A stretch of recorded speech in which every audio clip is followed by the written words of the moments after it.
Guys, hope you all are doing good. आज हम पढ़ने वाले हैं सोशियोलॉजी का चैप्टर नंबर 2 बुक 2 से। पहले पार्ट में, ये सेकंड पार्ट है। पहले पार्ट में हमने जो पढ़ा था वो था संस्कृति, सांस्कृतिक परिवर्तन, समाज सुधारक, समाज कल्याण। ठीक है, और आज हम पढ़ेंगे संस्कृतिकरण, आधुनिकीकरण, लोकीकरण अथवा निरपेक्षीकरण, पश्चिमीकरण आदि। ठीक है, अगर आप लोगों ने पार्ट 1 अभी तक नहीं देखा है तो अब जाकर देख लीजिएगा, उसकी लिंक डिस्क्रिप्शन में दी हुई है। चलिए स्टार्ट करते हैं।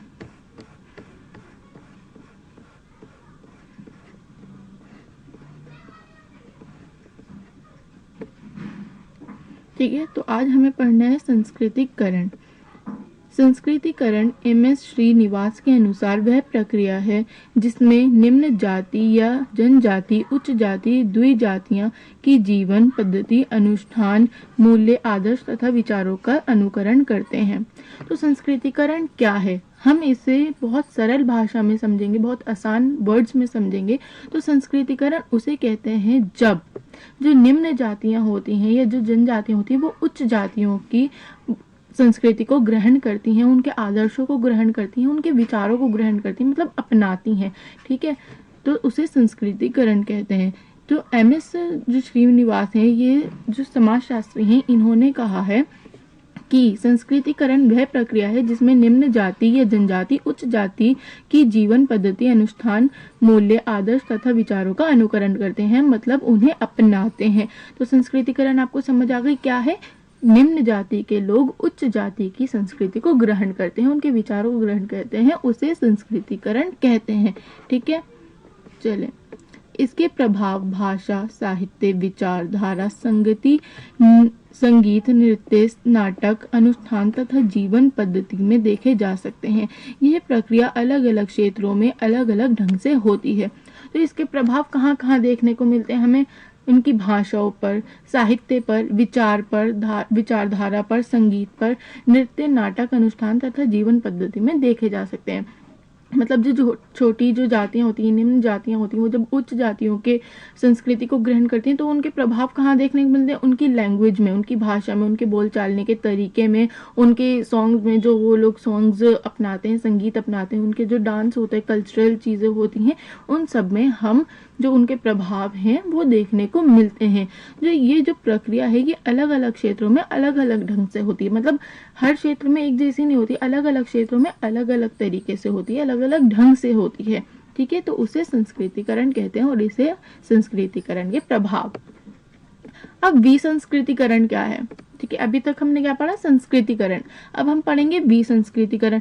अब विसंस्कृतिकरण क्या है? विसंस्कृतिकरण जैसे कि आप शब्द देख के ही पढ़ रहे हैं, विसंस्कृतिकरण मतलब संस्कृतिकरण का बिल्कुल उलट। जैसी संस्कृतिकरण थी उसका उल्टा होता है विसंस्कृतिकरण। देखते हैं इसकी डेफिनेशन। जिन क्षेत्रों में गैर सांस्कृतिक जातियां प्रभुत्वशाली थीं, वहां की संस्कृति को इन निम्न जातियों ने प्रभावित किया।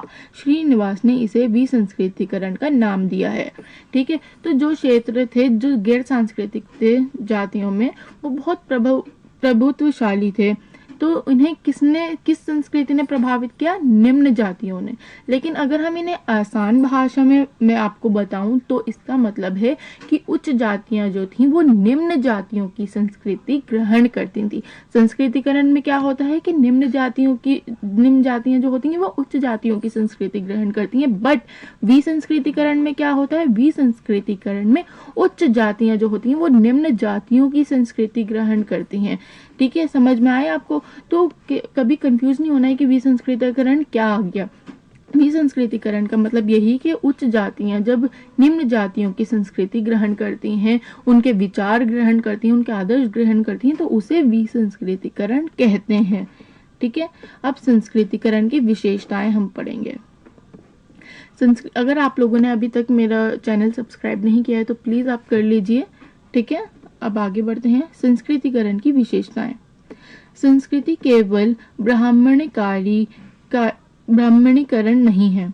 ठीक है, संस्कृतिकरण के कई प्रारूप हैं। उच्च जातियों अनुकरण, पद, मुल्क परिवर्तन। तो संस्कृतिकरण की विशेषताएं क्या क्या हैं कि संस्कृति केवल ब्राह्मणकरण नहीं है, ठीक है। संस्कृति सिर्फ ब्राह्मणों की नहीं है, सबकी संस्कृति होती है, अलग अलग सबकी ही संस्कृति होती है, जो भी, चाहे वो निम्न जाति से हो चाहे वो उच्च जाति से हो, सबकी अपनी एक संस्कृति है, सबका अपना एक विचार है, सबकी अपनी एक भाषा है। तो ये सिर्फ ब्राह्मणीकरण नहीं है, ठीक है। और संस्कृतिकरण के कई प्रारूप है, संस्कृतिकरण के कई प्रारूप मतलब कई रूप हैं, अलग अलग लोगों की अलग अलग संस्कृति होती है, कई लोगों की भाषाएं अलग होती हैं, कई लोगों के विचार अलग होते हैं, तो वो एक रूप की नहीं है, सबकी अलग अलग होती हैं। लोगों के खान पान में चेंजेस होते हैं, कई लोगों की शादियां होती हैं तो उनकी भी संस्कृति अलग होती है। उच्च जातियों अनुकरण, ठीक है। तो उच्च जातियों की अलग होती है, निम्न जातियों की अलग होती है, बट निम्न जातियां जब उच्च जाति को अपनाती हैं उसे संस्कृतिकरण कहते हैं, और उच्च जातियां जब निम्न जातियों की संस्कृतिकरण अपनाती हैं तो उसे विसंस्कृतिकरण कहते हैं, ठीक है। अब हम पढ़ेंगे संस्कृतिकरण का निम्न जातियों पर प्रभाव। जो संस्कृतिकरण है मतलब निम्न जातियां जब उच्च जातियों की संस्कृति को अपनाती हैं तो उसे निम्न जातियों पर क्या प्रभाव पड़ता है। संस्कृतिकरण से निम्न जातियों की परिस्थिति में सुधार हुआ। संस्कृतिकरण से निम्न जाति में गतिशीलता बढ़ी। संस्कृतिकरण से निम्न जातियों की व्यवसाय की स्थिति में परिवर्तन आए। संस्कृतिकरण से निम्न जातियों के धार्मिक जीवन पर प्रभाव पड़ा, ठीक है। तो क्या निम्न जातियों पर प्रभाव पड़े थे संस्कृतिकरण के, जब सांस्कृतिकरण निम्न जातियों ने अपनाया तो उससे उनकी परिस्थितियों में सुधार हुआ। परिस्थितियों में सुधार कैसे हुआ कि जब पहले क्या होता था कि निम्न जाति के जो लोग होते थे उन्हें मंदिरों में नहीं जाने दिया जाता था, या पार्क वगैरह जो भी सामाजिक स्थल होते थे वहां नहीं जाने दिया जाता था। बट जब निम्न जातियों ने उच्च जाति की संस्कृति को अपनाई तो उनकी परिस्थिति में सुधार आया, वो जाने लगे थे अब, ठीक है।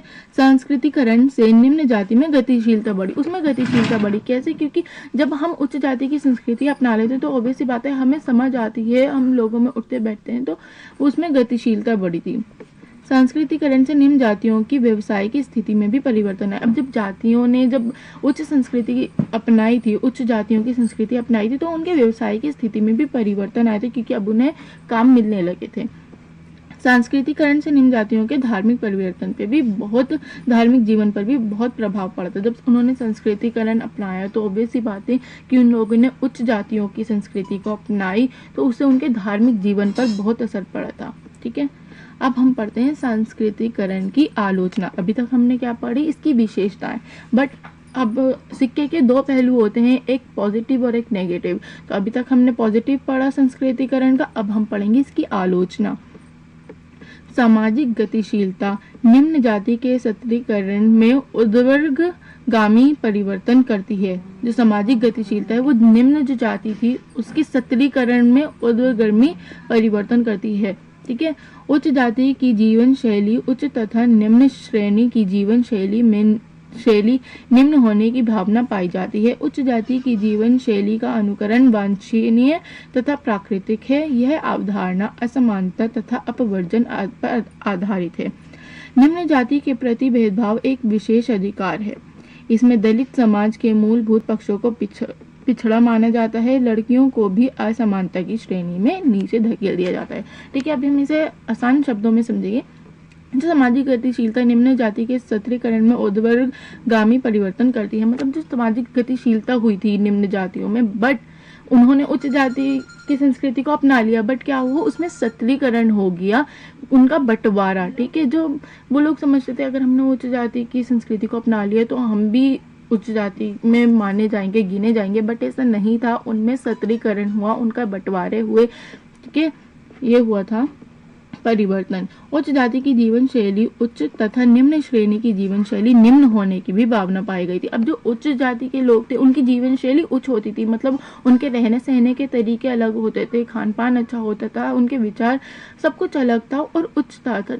और जो निम्न श्रेणी की जीवन शैली थी वो निम्न थी, मतलब उनका खान पान वैसा नहीं था जैसे उच्च जातियों का होता था। जैसे उच्च जातियों के पास बड़ी बड़ी जमीनें होती थी, निम्न जातियों के पास ऐसा नहीं था। तो इसकी भी भावना वहां पाई गई थी, इसमें सत्रीकरण पाया गया।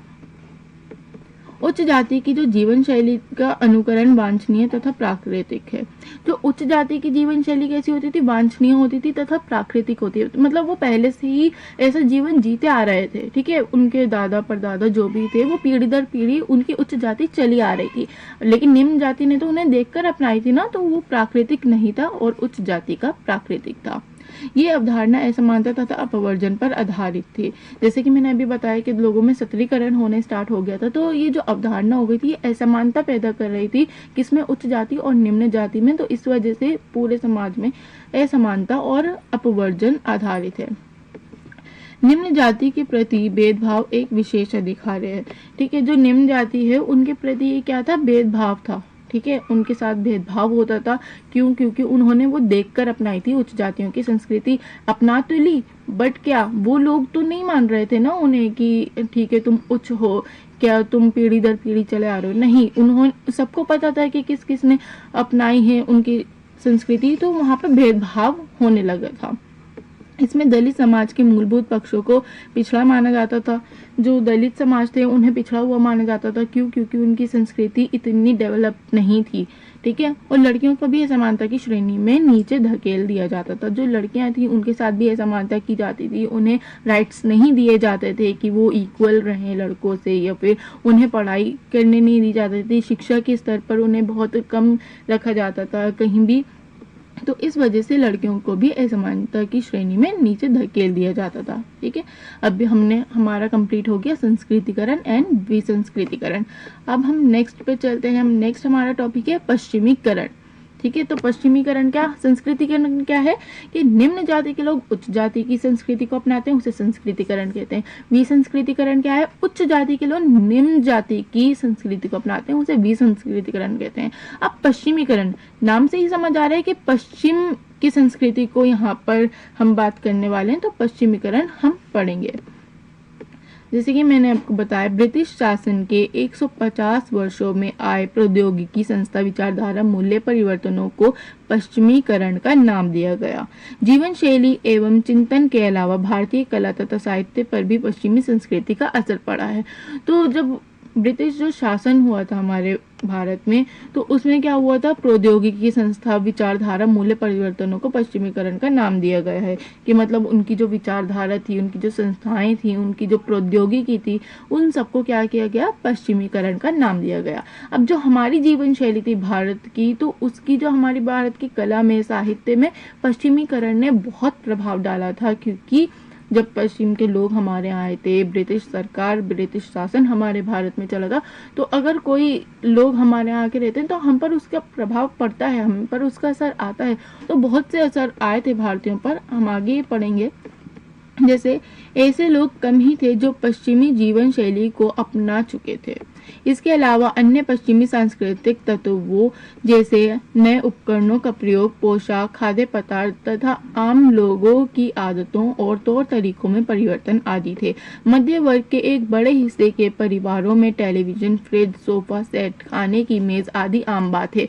तो पश्चिमीकरण का क्या क्या असर हुआ, हम देखते हैं कि बहुत कम लोग ऐसे बचे थे उस टाइम पर कि जिन लोगों ने पश्चिमी जीवन शैली नहीं अपनाई थी, और आज के टाइम में तो सभी ने अपना ली है। आप लोग देखते होंगे जो हमारी पश्चिमीकरण थी, हमारी संस्कृतियों पर भी उन्होंने बहुत प्रभाव डाला था। उनकी जैसे कपड़े पहनना, उनके जैसे खाने खाना, उनकी जैसी आदतें, ये सब लोगों ने ग्रहण कर ली थी, ठीक है। और ये परिवारों में तो बहुत आम तौर पर बहुत अपनाए गए थे, और ये परिवर्तन हम आज भी देखते हैं, ठीक है। मध्य वर्ग के एक बड़े हिस्से के परिवारों में टेलीविजन, फ्रिज, सोफा सेट, खाने की मेज आदि आम बात है। आप लोग आज भी आपके घरों में टीवी है, टेलीविजन है, फ्रिज है, सोफा, सब कुछ है, आप लोग देख रहे हैं। तो ये उस टाइम से ये परिवर्तन, पश्चिमीकरण हमारे भारत में आ चुका था, ठीक है। अब हम देखते हैं पश्चिमीकरण की विशेषताएं।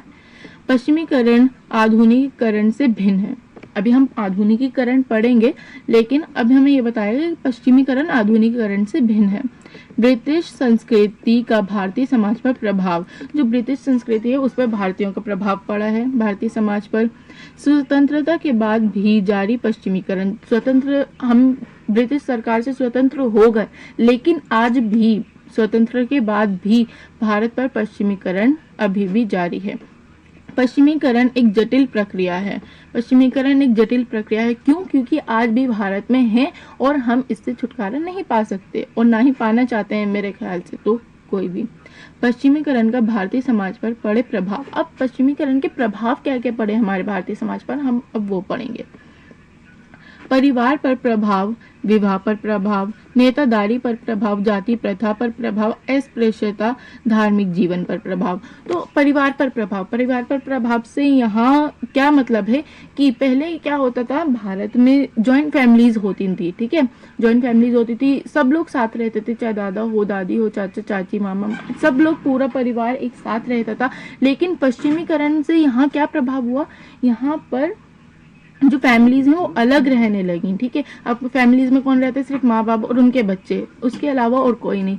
तो ये कहाँ का असर है, पश्चिमीकरण का, क्योंकि पश्चिमीकरण में भी ऐसा ही होता है। अब विवाह पर प्रभाव, विवाह पर भी बहुत प्रभाव पड़ा है। पहले बहुत धूमधाम से, बहुत ही अच्छे तरीके से विवाह मनाया जाता था, बट आजकल कोर्ट मैरिजेस का हमारे यहाँ प्रचलन हो गया।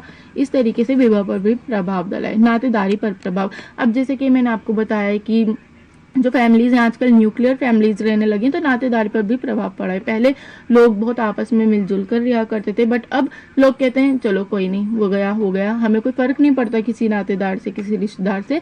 सिर्फ पर्टिकुलरली हमारे जो सगे संबंधी, लाइक पापा हो गए, मम्मी हो गई, चाचा हो गए, चाची हो गई, बस इन सब से फर्क पड़ता है। लाइक बहुत दूर के रिश्तेदार हम कोई फर्क नहीं पड़ता, पहले बहुत फर्क पड़ता था, सब लोग एक साथ रहते थे।